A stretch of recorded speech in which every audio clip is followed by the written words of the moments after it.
CIA is at your disposal. Use the House of Spies any way you see fit. Thank you, sir. I think we're done here. I have another item. 2 American kids arrested and imprisoned in Syria for attempting to join al-Nusra. Alex and Ethan Cole of Hartford, Connecticut. Intel on them is that they're self-proclaimed journalists. They have an activist website called One Free World, the basic premise of which war bad, peace good. So they're joining a jihadist group to drive home that point? Al-Nusra is not a jihadist group. They have jihadist elements, but their immediate goal is to overthrow the Syrian government, which I think we can agree is not a paradigm of virtue. So I stand corrected.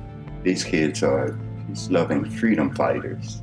There's no reason to believe they have any interest in al-Nusra except as amateur journalists. They're mainly using their Facebook and Instagram to demonstrate poverty and poor treatment of women.